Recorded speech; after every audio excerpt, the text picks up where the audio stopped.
Yan. Daddy, kami ngayon naman ay nasa unahan. Dito sa unahan na ito, pwedeng dumaan ng sasakyan. Tapos, dito. Ayan. Kita nyo may mga bahayan dyan. Doon, kung may sasakyan doon ang pigil. Pero kung magagawa ng paraan ba, mapasok doon. Tapos, yan.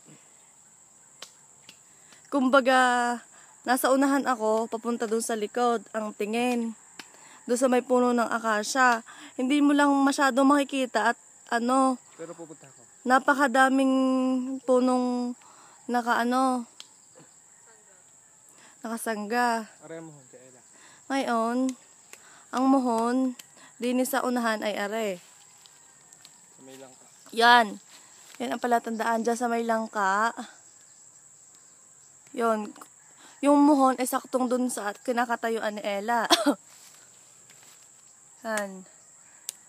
Ang hindi namin ngayon maintindihan ay kung hanggang saan. Kasi dito sa unahan, isa ang muhon. Hindi makatawa siya.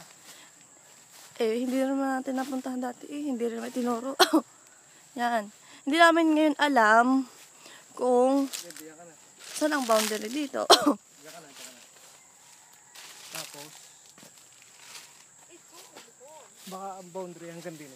Saan, kuya? Yung bukong yan. Yan, dire-diretso yung bukong yan. Wari ko ang boundary yan.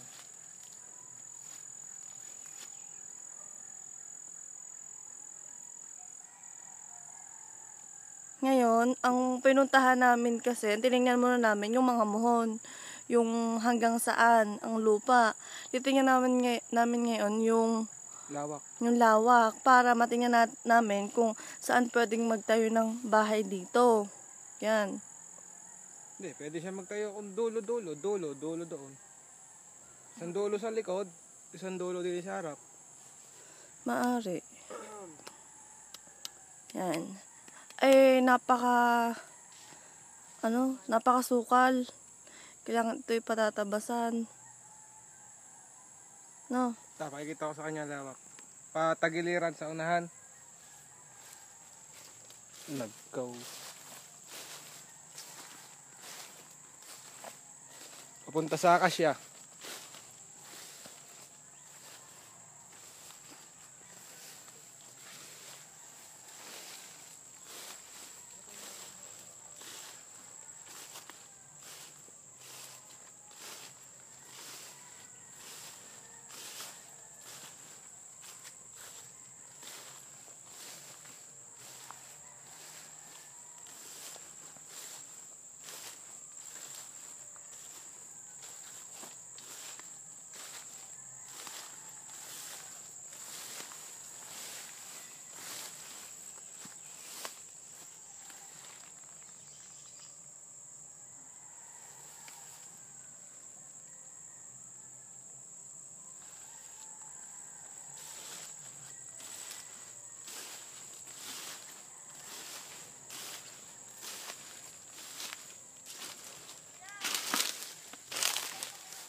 Iyon ang akasya.